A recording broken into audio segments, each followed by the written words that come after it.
Adventure 2 of The Adventures of Sherlock Holmes by Sir Arthur Conan Doyle. The Red-Headed League. I had called upon my friend Mr. Sherlock Holmes one day in the autumn of last year, and found him in deep conversation with a very stout, florid-faced, elderly gentleman with fiery red hair. With an apology for my intrusion, I was about to withdraw, when Holmes pulled me abruptly into the room and closed the door behind me. "You could not possibly have come at a better time, my dear Watson," he said cordially. "I was afraid that you were engaged." "So I am, very much so." "Then I can wait in the next room." "Not at all. This gentleman, Mr. Wilson, has been my partner and helper in many of my most successful cases, and I have no doubt that he will be of the utmost use to me in yours also." The stout gentleman half rose from his chair and gave a bob of greeting, with a quick little questioning glance from his small, fat encircled eyes. "Try the settee," said Holmes, relapsing into his armchair and putting his fingertips together, as was his custom when in judicial moods. "I know, my dear Watson, that you share my love of all that is bizarre and outside the conventions and humdrum routine of everyday life. You have shown your relish for it by the enthusiasm which has prompted you to chronicle, and, if you will excuse my saying so, somewhat to embellish so many of my own little adventures." "Your cases have indeed been of the greatest interest to me," I observed. "You will remember that I remarked the other day, just before we went into the very simple problem presented by Miss Mary Sutherland, that for strange effects and extraordinary combinations we must go to life itself, which is always far more daring than any effort of the imagination." "A proposition which I took the liberty of doubting." "You did, Doctor. But none the less you must come round to my view, for otherwise I shall keep on piling fact upon fact on you, until your reason breaks down under them and acknowledges me to be right. Now, Mr. Jabez Wilson here has been good enough to call upon me this morning, and to begin a narrative which promises to be one of the most singular which I have listened to for some time. You have heard me remark that the strangest and most unique things are very often connected not with the larger but with the smaller crimes, and occasionally indeed where there is room for doubt whether any positive crime has been committed. As far as I have heard, it is impossible for me to say whether the present case is an instance of crime or not, but the course of events is certainly among the most singular that I have ever listened to. Perhaps, Mr. Wilson, you would have the great kindness to recommence your narrative. I ask you not merely because my friend Dr. Watson has not heard the opening part, but also because the peculiar nature of the story makes me anxious to have every possible detail from your lips. As a rule, when I have heard some slight indication of the course of events, I am able to guide myself by the thousands of other similar cases which occur to my memory. In the present instance, I am forced to admit that the facts are, to the best of my belief, unique." The portly client puffed out his chest with an appearance of some little pride, and pulled a dirty and wrinkled newspaper from the inside pocket of his greatcoat. As he glanced down the advertisement column with his head thrust forward and the paper flattened out upon his knee, I took a good look at the man, and endeavoured, after the fashion of my companion, to read the indications which might be presented by his dress or appearance. I did not gain very much, however, by my inspection. Our visitor bore every mark of being an average, commonplace British tradesman, obese, pompous, and slow. He wore rather baggy grey shepherd's check trousers, a not over clean black frock coat unbuttoned in the front, and a drab waistcoat with a heavy brassy Albert chain and a square pierced bit of metal dangling down as an ornament. A frayed top hat and a faded brown overcoat with a wrinkled velvet collar lay upon a chair beside him.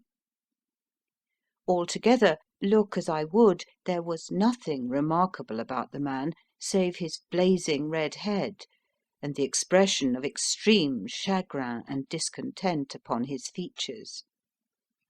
Sherlock Holmes' quick eye took in my occupation, and he shook his head with a smile as he noticed my questioning glances. Beyond the obvious facts that he has at some time done manual labour, that he takes snuff, that he is a Freemason, that he has been in China, and that he has done a considerable amount of writing lately, I can deduce nothing else. Mr. Jabez Wilson started up in his chair, with his forefinger upon the paper, but his eyes upon my companion. "How in the name of good fortune did you know all that, Mr. Holmes?" he asked. "How did you know, for example, that I did manual labour? It's as true as gospel, for I began as a ship's carpenter." Your hands, my dear sir. Your right hand is quite a size larger than your left. You have worked with it, and the muscles are more developed. "Well, the snuff, then, and the Freemasonry." I won't insult your intelligence by telling you how I read that, especially as, rather against the strict rules of your order, you use an arc and compass breastpin. "Ah, of course, I forgot that. But the writing?" What else can be indicated by that right cuff, so very shiny for 5 inches, and the left one with the smooth patch near the elbow, where you rest it upon the desk? "Well, but China?" The fish that you have tattooed immediately above your right wrist could only have been done in China. I have made a small study of tattoo marks, and have even contributed to the literature of the subject. That trick of staining the fish's scales of a delicate pink is quite peculiar to China. When, in addition, I see a Chinese coin hanging from your watch chain, the matter becomes even more simple. Mr. Jabez Wilson laughed heavily. "Well, I never!" said he. "I thought at first you had done something clever, but I see that there was nothing in it after all." I begin to think, Watson, said Holmes, that I make a mistake in explaining. Omne ignotum pro magnifico, you know, and my poor little reputation, such as it is, will suffer shipwreck if I am so candid. Can you not find the advertisement, Mr. Wilson? "Yes, I've got it now," he answered, with his thick red finger planted halfway down the column. "Here it is. This is what began it all. You just read it for yourself, sir." I took the paper from him and read as follows: To the Red-Headed League. On account of the bequest of the late Ezekiah Hopkins of Lebanon, Pennsylvania, USA, there is now another vacancy open, which entitles a member of the League to a salary of £4 a week for purely nominal services. All red-headed men who are sound in body and mind, and above the age of 21 years, are eligible. Apply in person on Monday at 11 o'clock to Duncan Ross at the offices of the League, 7 Pope's Court, Fleet Street. "What on earth does this mean?" I ejaculated after I had twice read over the extraordinary announcement. Holmes chuckled and wriggled in his chair, as was his habit when in high spirits.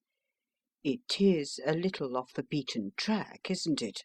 said he. And now, Mr. Wilson, off you go at scratch and tell us all about yourself, your household, and the effect which this advertisement had upon your fortunes. You will first make a note, Doctor, of the paper and the date. It is the Morning Chronicle of April 27th, 1890, just 2 months ago. Very good. Now, Mr. Wilson. Well, it is just as I have been telling you, Mr. Sherlock Holmes, said Jabez Wilson, mopping his forehead. I have a small pawnbroker's business at Coburg Square, near the city. It's not a very large affair, and of late years it has not done more than just give me a living. I used to be able to keep 2 assistants, but now I only keep 1, and I would have a job to pay him, but that he is willing to come for half wages so as to learn the business. What is the name of this obliging youth? Asked Sherlock Holmes. His name is Vincent Spaulding, and he's not such a youth either. It's hard to say his age. I should not wish a smarter assistant, Mr. Holmes, and I know very well that he could better himself and earn twice what I am able to give him. But after all, if he is satisfied, why should I put ideas in his head? Why, indeed. You seem most fortunate in having an employé who comes under the full market price. It is not a common experience among employers in this age. I don't know that your assistant is not as remarkable as your advertisement. Oh, he has his faults too, said Mr. Wilson. Never was such a fellow for photography. Snapping away with a camera when he ought to be improving his mind, and then diving down into the cellar like a rabbit into its hole to develop his pictures. That is his main fault, but on the whole he's a good worker. There's no vice in him. He is still with you, I presume? Yes, sir, he and a girl of 14 who does a bit of simple cooking and keeps the place clean.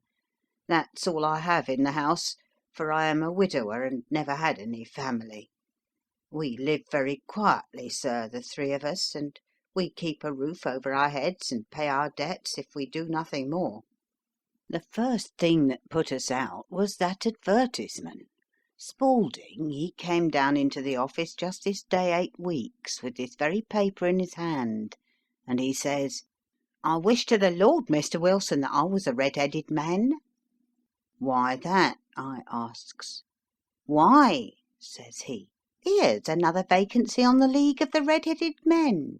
It's worth quite a little fortune to any man who gets it, and I understand that there are more vacancies than there are men, so that the trustees are at their wits' end what to do with the money. If my hair would only change colour, here's a nice little crib all ready for me to step into." "Why, what is it then?" I asked.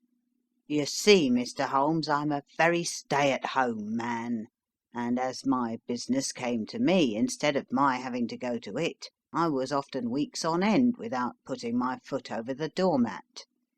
In that way I didn't know much of what was going on outside, and I was always glad of a bit of news." "Have you never heard of the League of the Red-Headed Men?" he asked, with his eyes open. "Never." "Why, I wonder at that, for you are eligible yourself for one of the vacancies." "And what are they worth?" I asked. "Oh, merely a couple of hundred a year, but the work is slight, and it need not interfere very much with one's other occupations."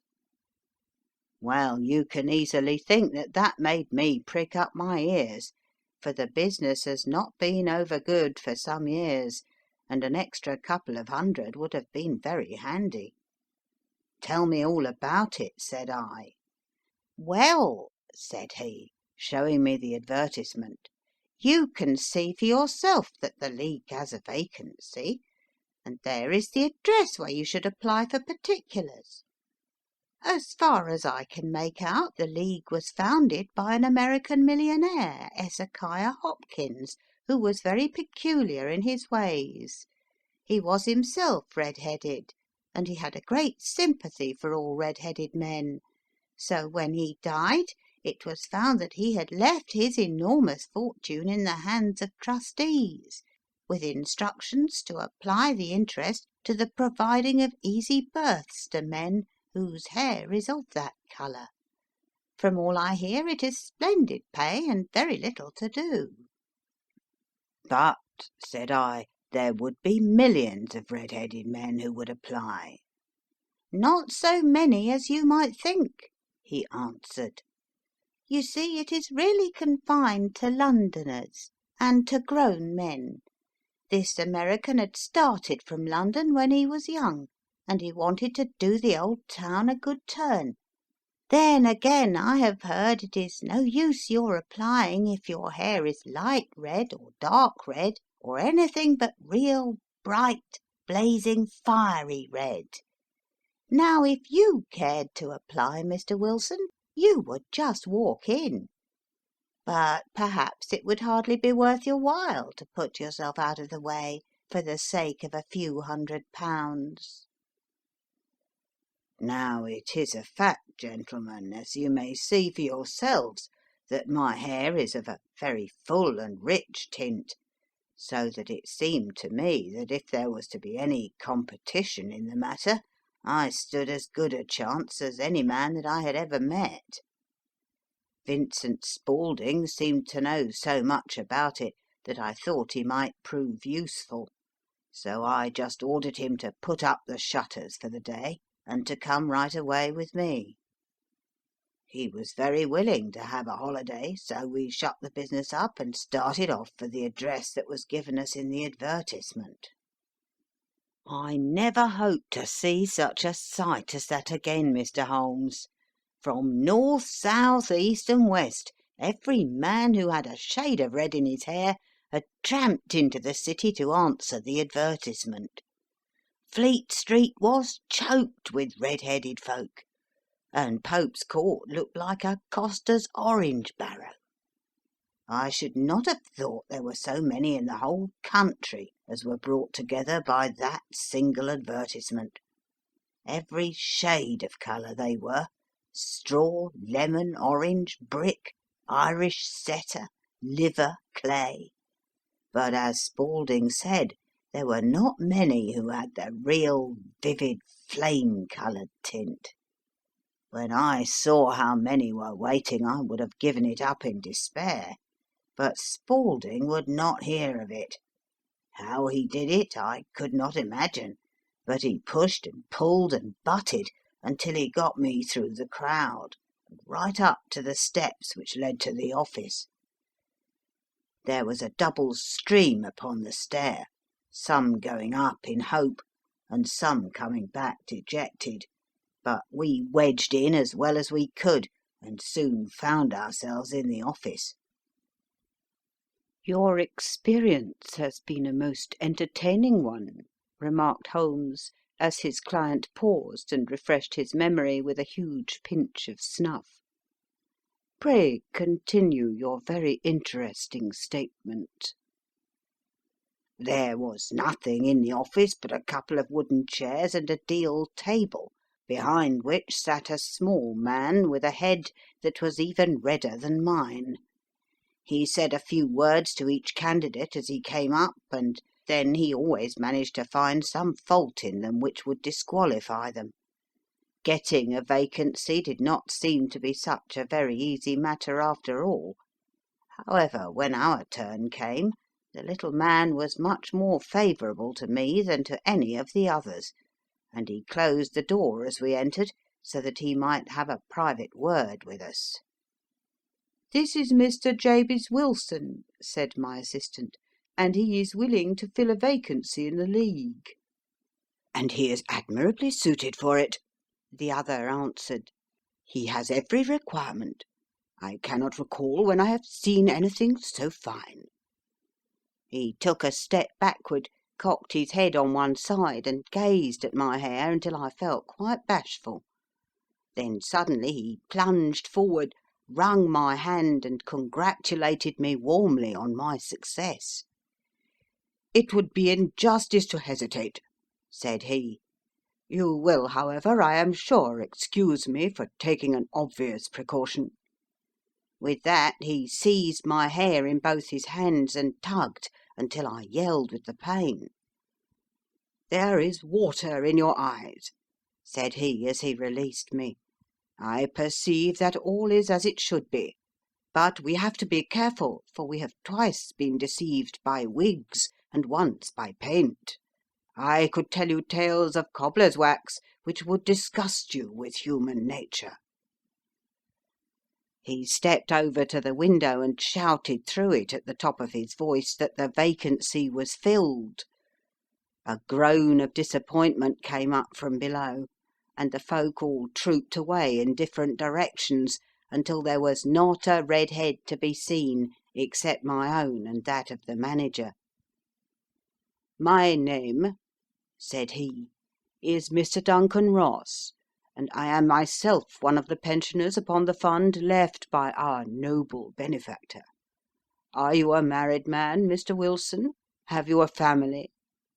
I answered that I had not. His face fell immediately. "Dear me," he said gravely, "that is very serious indeed. I am sorry to hear you say that. The fund was, of course, for the propagation and spread of the redheads, as well as for their maintenance. It is exceedingly unfortunate that you should be a bachelor." My face lengthened at this, Mr. Holmes, for I thought that I was not to have the vacancy after all, but after thinking it over for a few minutes he said that it would be all right.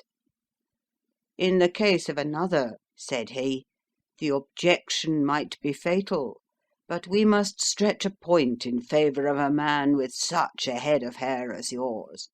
When shall you be able to enter upon your new duties?" "Well, it is a little awkward, for I have a business already," said I.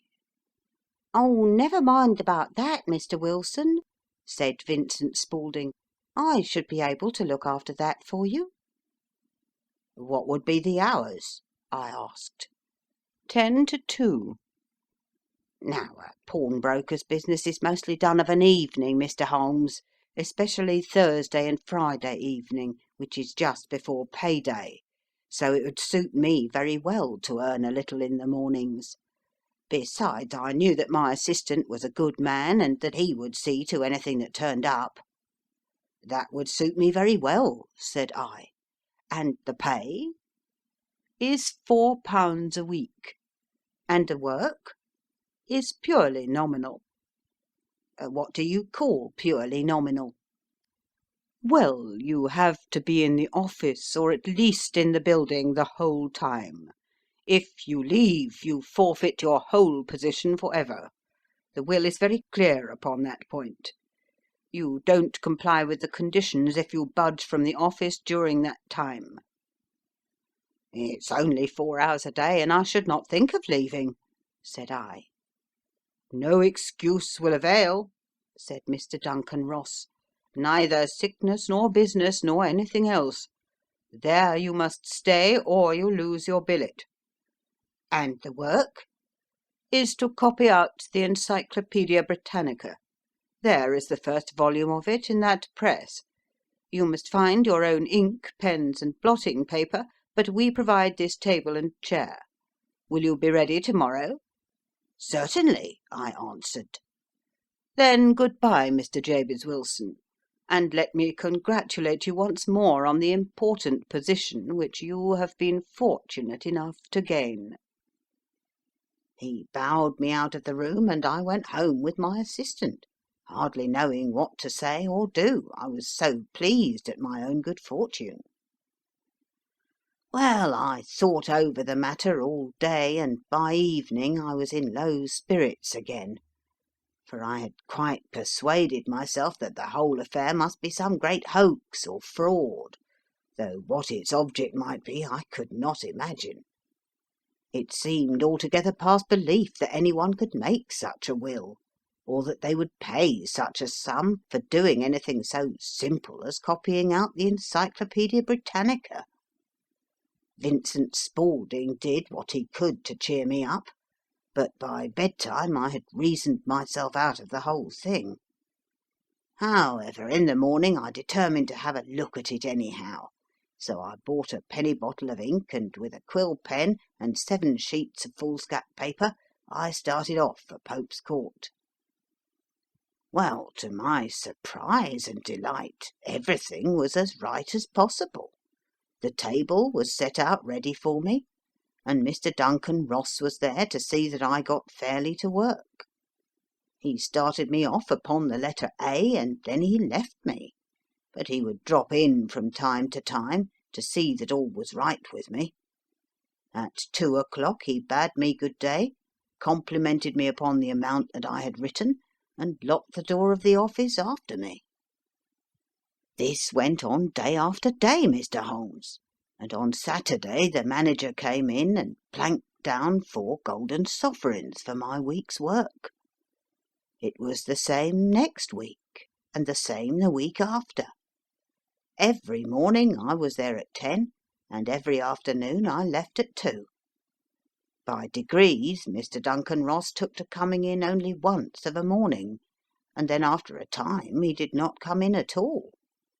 Still, of course, I never dared to leave the room for an instant, for I was not sure when he might come, and the billet was such a good one and suited me so well that I would not risk the loss of it.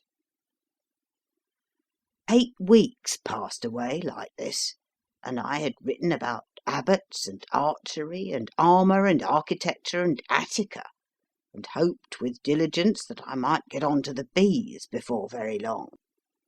It cost me something in foolscap, and I had pretty nearly filled a shelf with my writings, and then, suddenly, the whole business came to an end. To an end? Yes, sir. And no later than this morning I went to my work as usual at 10 o'clock, but the door was shut and locked, with a little square of cardboard hammered onto the middle of the panel with a tack. Here it is, and you can read for yourself. He held up a piece of white cardboard about the size of a sheet of notepaper. It read in this fashion: "The Red-Headed League is dissolved.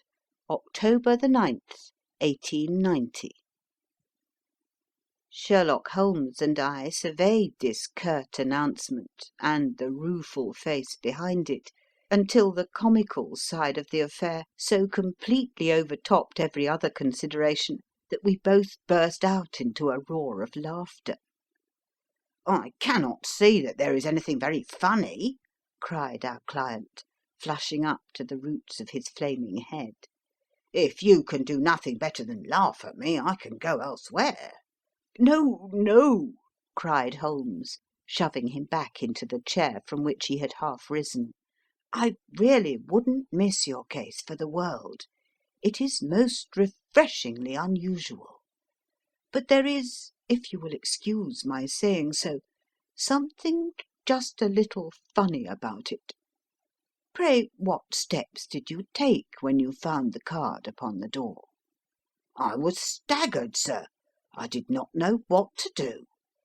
Then I called at the offices round, but none of them seemed to know anything about it. Finally I went to the landlord, who is an accountant living on the ground floor, and I asked him if he could tell me what had become of the Red-Headed League. He said that he had never heard of any such body. Then I asked him who Mr. Duncan Ross was. He answered that the name was new to him. "Well," said I, "the gentleman at number 4. "What, the red-headed man?" "Yes." "Oh," said he, "his name was William Morris. He was a solicitor, and was using my room as a temporary convenience until his new premises were ready. He moved out yesterday." "Where could I find him?" "Oh, at his new offices. He did tell me the address. Yes, 17 King Edward Street, near St. Paul's." I started off, Mr. Holmes, but when I got to that address it was a manufactory of artificial knee-caps, and no one in it had ever heard of either Mr. William Morris or Mr. Duncan Ross. And what did you do then? Asked Holmes. I went home to Saxe Coburg Square, and I took the advice of my assistant. But he could not help me in any way. He could only say that if I waited I should hear by post. But that was not quite good enough, Mr. Holmes. I did not wish to lose such a place without a struggle, so, as I had heard that you were good enough to give advice to poor folk who were in need of it, I came right away to you." "And you did very wisely," said Holmes. "Your case is an exceedingly remarkable one, and I shall be happy to look into it. From what you have told me, I think that it is possible that graver issues hang from it than might at first sight appear." "Grave enough," said Mr. Jabez Wilson. "Why, I have lost £4 a week." "As far as you are personally concerned," remarked Holmes, "I do not see that you have any grievance against this extraordinary league. On the contrary, you are, as I understand, richer by some £30, to say nothing of the minute knowledge which you have gained on every subject which comes under the letter A. You have lost nothing by them." "No, sir, but I want to find out about them, and who they are, and what their object was in playing this prank, if it was a prank, upon me. It was a pretty expensive joke for them, for it cost them £32. "We shall endeavour to clear up these points for you. And first, one or two questions, Mr. Wilson. This assistant of yours, who first called your attention to the advertisement, how long had he been with you?" "About a month, then." "How did he come?" "In answer to an advertisement." "Was he the only applicant?" "No, I had a dozen." "Why did you pick him?" "Because he was handy and would come cheap." "At half wages, in fact?" "Yes." "What is he like, this Vincent Spaulding?" "Small, stout built, very quick in his ways, no hair on his face, though he's not short of 30. Has a white splash of acid upon his forehead." Holmes sat up in his chair in considerable excitement. "I thought as much," said he. "Have you ever observed that his ears are pierced for earrings?" "Yes, sir. He told me that a gipsy had done it for him when he was a lad." "Hmm," said Holmes, sinking back in deep thought. "He is still with you?" "Oh, yes, sir. I have only just left him." "And has your business been attended to in your absence?" "Nothing to complain of, sir. There's never very much to do of a morning." "That will do, Mr. Wilson. I shall be happy to give you an opinion upon the subject in the course of a day or two. To-day is Saturday, and I hope that by Monday we may come to a conclusion." "Well, Watson," said Holmes when our visitor had left us, "what do you make of it all?" "I make nothing of it," I answered frankly. "It is a most mysterious business." "As a rule," said Holmes, "the more bizarre a thing is, the less mysterious it proves to be. It is your commonplace, featureless crimes which are really puzzling, just as a commonplace face is the most difficult to identify. But I must be prompt over this matter." "What are you going to do, then?" I asked. "To smoke," he answered. "It is quite a three-pipe problem, and I beg that you won't speak to me for 50 minutes." He curled himself up in his chair, with his thin knees drawn up to his hawk-like nose, and there he sat with his eyes closed and his black clay pipe thrusting out like the bill of some strange bird. I had come to the conclusion that he had dropped asleep, and indeed was nodding myself, when he suddenly sprang out of his chair with the gesture of a man who has made up his mind, and put his pipe down upon the mantelpiece. "Sarasate plays at the St. James's Hall this afternoon," he remarked. "What do you think, Watson? Could your patient spare you for a few hours?" "I have nothing to do to-day. My practice is never very absorbing." "Then put on your hat and come. I am going through the city first, and we can have some lunch on the way. I observe that there is a good deal of German music on the programme, which is rather more to my taste than Italian or French. It is introspective, and I want to introspect. Come along." We travelled by the Underground as far as Aldersgate, and a short walk took us to Saxe Coburg Square, the scene of the singular story which we had listened to in the morning. It was a poky, little, shabby genteel place, where 4 lines of dingy 2-storied brick houses looked out into a small railed-in enclosure, where a lawn of weedy grass and a few clumps of faded laurel bushes made a hard fight against a smoke-laden and uncongenial atmosphere. 3 gilt balls and a brown board with Jabez Wilson in white letters upon a corner house announced the place where our red-headed client carried on his business. Sherlock Holmes stopped in front of it with his head on one side and looked it all over, with his eyes shining brightly between puckered lids. Then he walked slowly up the street and then down again to the corner, still looking keenly at the houses. Finally he returned to the pawnbroker's, and having thumped vigorously upon the pavement with his stick 2 or 3 times, he went up to the door and knocked. It was instantly opened by a bright-looking, clean-shaven young fellow who asked him to step in. "Thank you," said Holmes. "I only wished to ask you how you would go from here to the Strand." "Third right, 4th left," answered the assistant promptly, closing the door. "Smart fellow, that," observed Holmes as we walked away. "He is, in my judgment, the 4th smartest man in London, and for daring I am not sure that he has not a claim to be 3rd. I have known something of him before." "Evidently," said I, "Mr. Wilson's assistant counts for a good deal in this mystery of the Red-Headed League. I am sure that you inquired your way merely in order that you might see him."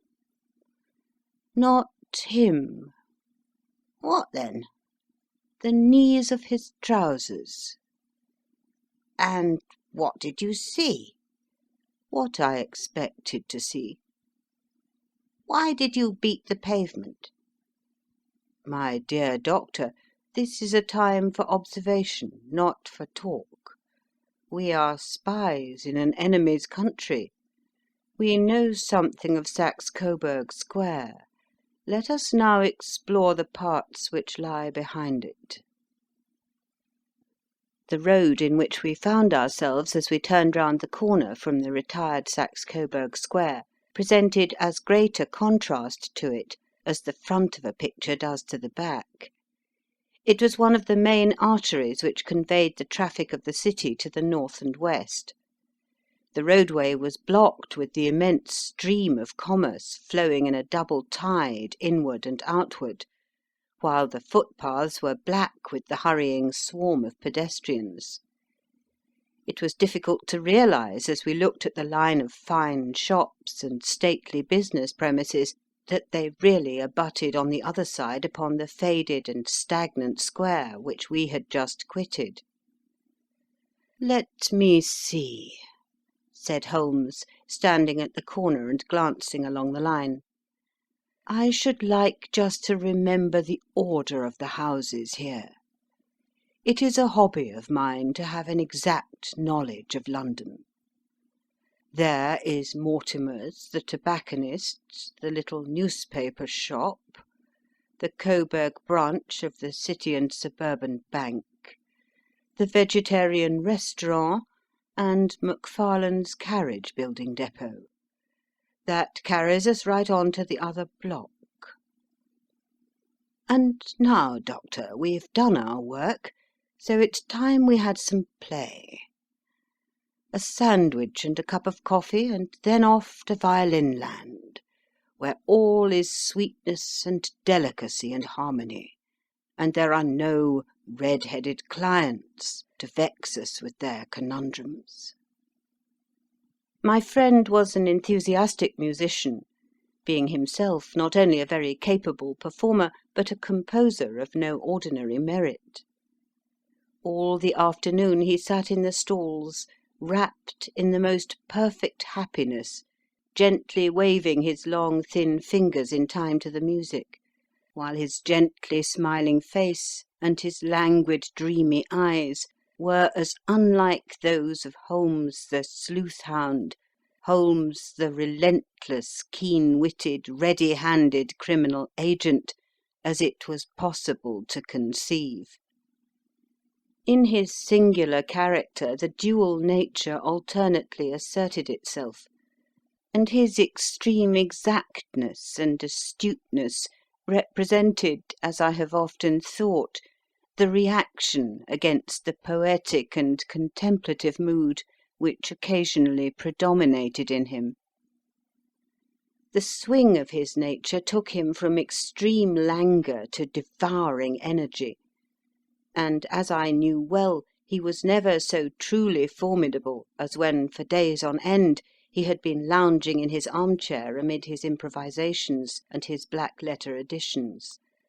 Then it was that the lust of the chase would suddenly come upon him, and that his brilliant reasoning power would rise to the level of intuition, until those who are unacquainted with his methods would look askance at him, as on a man whose knowledge was not that of other mortals.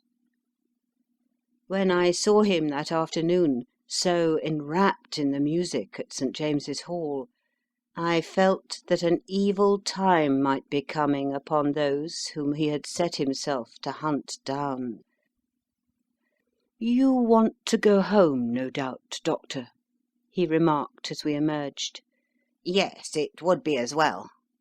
"And I have some business to do which will take some hours. This business at Coburg Square is serious." "Why serious?" "A considerable crime is in contemplation.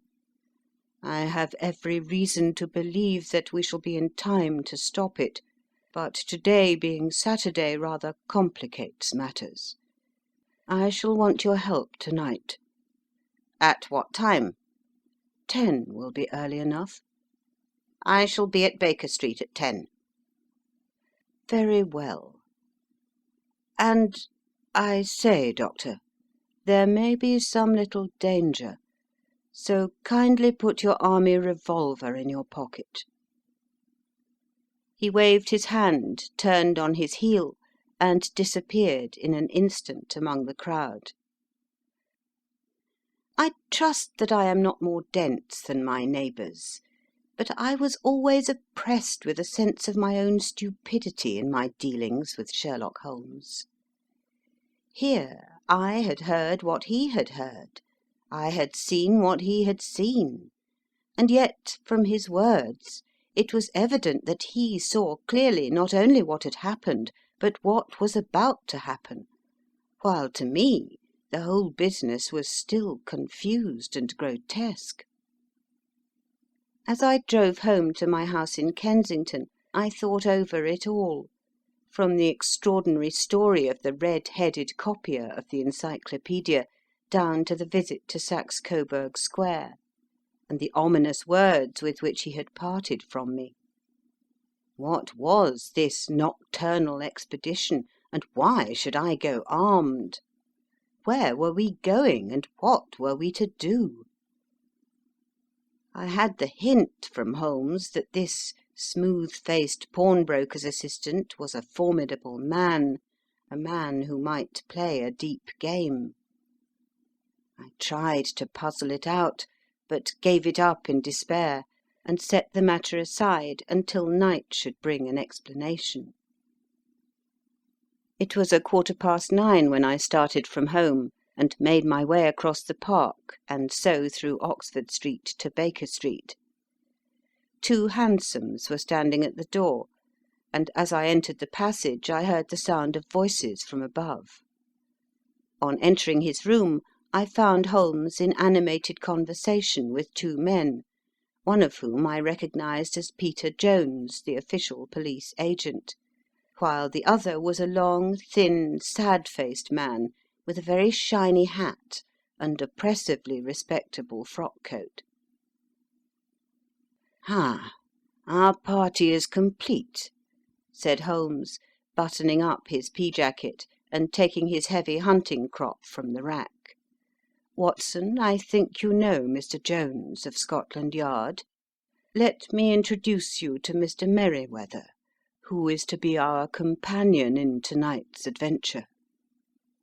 "We're hunting in couples again, Doctor, you see," said Jones in his consequential way. "Our friend here is a wonderful man for starting a chase. All he wants is an old dog to help him to do the running down." "I hope a wild goose may not prove to be the end of our chase," observed Mr. Merriweather gloomily. "You may place considerable confidence in Mr. Holmes, sir," said the police agent loftily. "He has his own little methods, which are, if he won't mind my saying so, just a little too theoretical and fantastic, but he has the makings of a detective in him. It is not too much to say that once or twice, as in that business of the Sholto murder and the Agra treasure, he has been more nearly correct than the official force." "Oh, if you say so, Mr. Jones, it is all right," said the stranger with deference. "Still, I confess that I miss my rubber. It is the first Saturday night for 27 years that I have not had my rubber." "I think you will find," said Sherlock Holmes, "that you will play for a higher stake to-night than you have ever done yet, and that the play will be more exciting. For you, Mr. Merriweather, the stake will be some £30,000, and for you, Jones, it will be the man upon whom you wish to lay your hands." "John Clay the murderer, thief, smasher, and forger. He's a young man, Mr. Merriweather, but he is at the head of his profession, and I would rather have my bracelets on him than on any criminal in London. He is a remarkable man, is young John Clay. His grandfather was a royal duke, and he himself has been to Eton and Oxford. His brain is as cunning as his fingers, and though we meet signs of him at every turn, we never know where to find the man himself. He'll crack a crib in Scotland one week and be raising money to build an orphanage in Cornwall the next. I've been on his track for years and have never set eyes on him yet." "I hope that I may have the pleasure of introducing you to-night. I've had 1 or 2 little turns also with Mr. John Clay, and I agree with you that he is at the head of his profession. It is past 10, however, and quite time that we started. If you 2 will take the first hansom, Watson and I will follow in the second." Sherlock Holmes was not very communicative during the long drive, and lay back in the cab humming the tunes which he had heard in the afternoon. We rattled through an endless labyrinth of gaslit streets until we emerged into Farrington Street. "We are close there now," my friend remarked. "This fellow Merriweather is a bank director, and personally interested in the matter. I thought it as well to have Jones with us also. He is not a bad fellow, though an absolute imbecile in his profession. He has one positive virtue. He is as brave as a bulldog and as tenacious as a lobster if he gets his claws upon anyone. Here we are, and they are waiting for us." We had reached the same crowded thoroughfare in which we had found ourselves in the morning. Our cabs were dismissed, and following the guidance of Mr. Merryweather, we passed down a narrow passage and through a side door, which he opened for us. Within there was a small corridor which ended in a very massive iron gate. This also was opened, and led down a flight of winding stone steps, which terminated at another formidable gate. Mr. Merryweather stopped to light a lantern, and then conducted us down a dark, earth-smelling passage, and so, after opening a third door, into a huge vault or cellar, which was piled all round with crates and massive boxes. "You are not very vulnerable from above," Holmes remarked, as he held up the lantern and gazed about him. "Nor from below," said Mr. Merryweather, striking his stick upon the flags which lined the floor. "Why, dear me, it sounds quite hollow," he remarked, looking up in surprise. "I must really ask you to be a little more quiet," said Holmes severely. "You have already imperilled the whole success of our expedition. Might I beg that you would have the goodness to sit down upon one of those boxes, and not to interfere?" The solemn Mr. Merryweather perched himself upon a crate, with a very injured expression upon his face, while Holmes fell upon his knees upon the floor, and, with the lantern and a magnifying lens, began to examine minutely the cracks between the stones. A few seconds sufficed to satisfy him, for he sprang to his feet again and put his glass in his pocket. "We have at least an hour before us," he remarked, "for they can hardly take any steps until the good pawnbroker is safely in bed.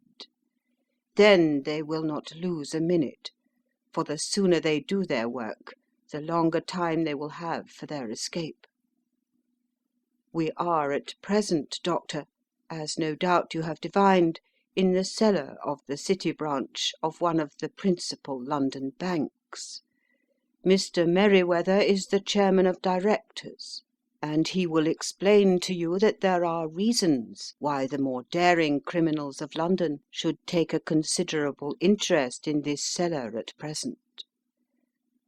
"It is our French gold," whispered the director. "We have had several warnings that an attempt might be made upon it." "Your French gold?" "Yes. We had occasion some months ago to strengthen our resources, and borrowed for that purpose 30,000 Napoleons from the Bank of France. It has become known that we have never had occasion to unpack the money, and that it is still lying in our cellar. The crate upon which I sit contains 2,000 Napoleons packed between layers of lead foil. Our reserve of bullion is much larger at present than is usually kept in a single branch office, and the directors have had misgivings upon the subject." "Which were very well justified," observed Holmes. "And now it is time that we arranged our little plans. I expect that within an hour matters will come to a head. In the meantime, Mr. Merryweather, we must put the screen over that dark lantern." "And sit in the dark?" "I am afraid so. I had brought a pack of cards in my pocket, and I thought that as we were a partie carrée, you might have your rubber after all. But I see that the enemy's preparations have gone so far that we cannot risk the presence of a light. And first of all, we must choose our positions.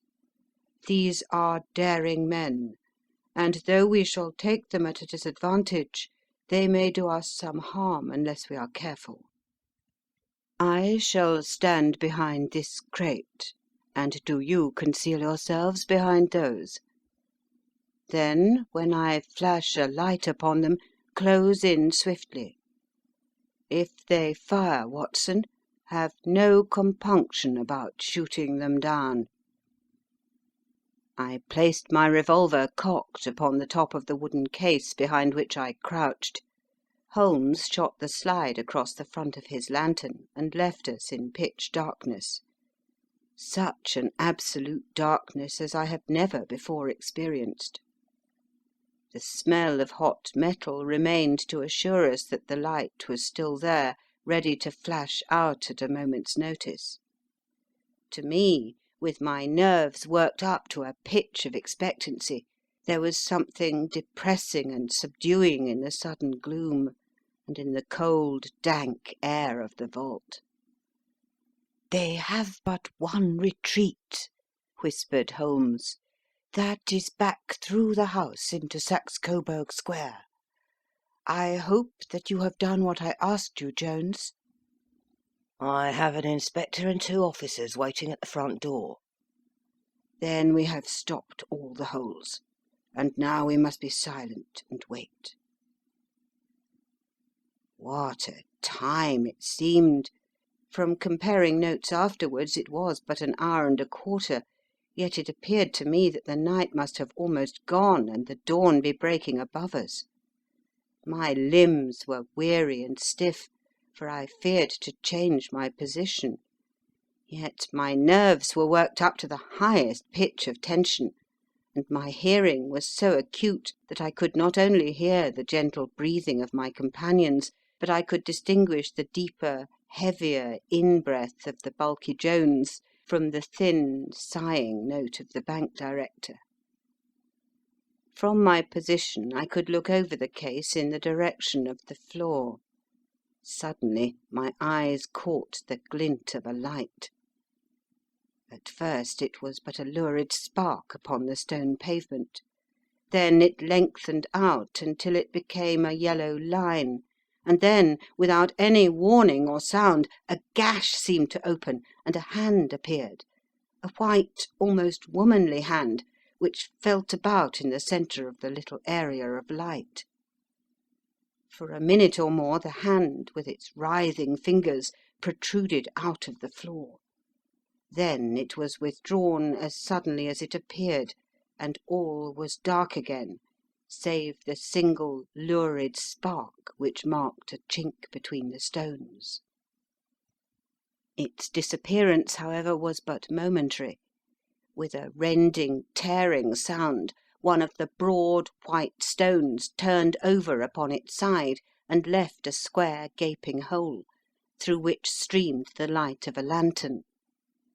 Over the edge there peeped a clean-cut, boyish face, which looked keenly about it, and then, with a hand on either side of the aperture, drew itself shoulder-high and waist-high until one knee rested upon the edge. In another instant he stood at the side of the hole, and was hauling after him a companion, lithe and small like himself, with a pale face and a shock of very red hair. "It's all clear," he whispered. "Have you the chisel and the bags?" "Great Scott! Jump, Archie, jump, and I'll swing for it." Sherlock Holmes had sprung out and seized the intruder by the collar. The other dived down the hole, and I heard the sound of rending cloth as Jones clutched at his skirts. The light flashed upon the barrel of a revolver, but Holmes' hunting crop came down on the man's wrist, and the pistol clinked upon the stone floor. "It's no use, John Clay," said Holmes blandly. "You have no chance at all." "So I see," the other answered with the utmost coolness. "I fancy that my pal is all right, though I see that you have got his coat-tails." "There are 3 men waiting for him at the door," said Holmes. "Oh, indeed. You seem to have done the thing very completely. I must compliment you." "And I you," Holmes answered. Your red-headed idea was very new and effective." "You'll see your pal again presently," said Jones. "He's quicker at climbing down holes than I am. Just hold out while I fix the derbies." "I beg that you will not touch me with your filthy hands," remarked our prisoner, as the handcuffs clattered upon his wrists. "You may not be aware that I have royal blood in my veins.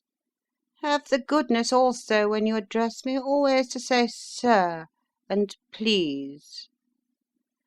"All right," said Jones, with a stare and a snigger. "Well, would you please, sir, march upstairs where we can get a cab to carry your Highness to the police station?" "That is better," said John Clay serenely. He made a sweeping bow to the three of us, and walked quietly off in the custody of the detective. "Really, Mr. Holmes," said Mr. Merryweather as we followed them from the cellar, "I do not know how the bank can thank you or repay you. There is no doubt that you have detected and defeated in the most complete manner one of the most determined attempts at bank robbery that have ever come within my experience." "I have had one or two little scores of my own to settle with Mr. John Clay," said Holmes. "I have been at some small expense over this matter, which I shall expect the bank to refund. But beyond that I am amply repaid by having had an experience which is in many ways unique, and by hearing the very remarkable narrative of the Red-Headed League. You see, Watson," he explained in the early hours of the morning, as we sat over a glass of whisky and soda in Baker Street, "it was perfectly obvious from the first that the only possible object of this rather fantastic business of the advertisement of the League and the copying of the Encyclopaedia must be to get this not over-bright pawnbroker out of the way for a number of hours every day. It was a curious way of managing it, but really it would be difficult to suggest a better. The method was no doubt suggested to Clay's ingenious mind by the colour of his accomplice's hair. The £4 a week was a lure which must draw him, and what was it to them who were playing for thousands? They put in the advertisement, one rogue has the temporary office, the other rogue incites the man to apply for it, and together they manage to secure his absence every morning in the week. From the time that I heard of the assistant having come for half wages, it was obvious to me that he had some strong motive for securing the situation." "But how could you guess what the motive was?" "Had there been women in the house, I should have suspected a mere vulgar intrigue. That, however, was out of the question. The man's business was a small one, and there was nothing in his house which could account for such elaborate preparations and such an expenditure as they were at. It must, then, be something out of the house. What could it be? I thought of the assistant's fondness for photography, and his trick of vanishing into the cellar. The cellar! There was the end of this tangled clue. Then I made inquiries as to this mysterious assistant, and found that I had to deal with one of the coolest and most daring criminals in London. He was doing something in the cellar, something which took many hours a day for months on end. What could it be once more? I could think of nothing save that he was running a tunnel to some other building. So far I had got when we went to visit the scene of action. I surprised you by beating upon the pavement with my stick. I was ascertaining whether the cellar stretched out in front or behind. It was not in front. Then I rang the bell, and, as I hoped, the assistant answered it. We have had some skirmishes, but we had never set eyes upon each other before. I hardly looked at his face. His knees were what I wished to see. You must yourself have remarked how worn, wrinkled, and stained they were. They spoke of those hours of burrowing. The only remaining point was what they were burrowing for. I walked round the corner, saw the City and Suburban Bank abutted on our friend's premises, and felt that I had solved my problem. When you drove home after the concert, I called upon Scotland Yard and upon the chairman of the bank directors, with the result that you have seen. And how could you tell that they would make their attempt tonight? I asked. Well, when they closed their League offices, that was a sign that they cared no longer about Mr. Jabez Wilson's presence. In other words, that they had completed their tunnel. But it was essential that they should use it soon, as it might be discovered, or the bullion might be removed. Saturday would suit them better than any other day, as it would give them 2 days for their escape. For all these reasons I expected them to come tonight. You reasoned it out beautifully, I exclaimed in unfeigned admiration. It is so long a chain, and yet every link rings true. It saved me from ennui, he answered, yawning. Alas, I already feel it closing in upon me. My life is spent in one long effort to escape from the commonplaces of existence. These little problems help me to do so. And you are a benefactor of the race, said I. He shrugged his shoulders. Well, perhaps, after all, it is of some little use, he remarked. L'homme c'est rien. L'œuvre, c'est tout, as Gustave Flaubert wrote to George Sand. End of Adventure 2, The Red-Headed League.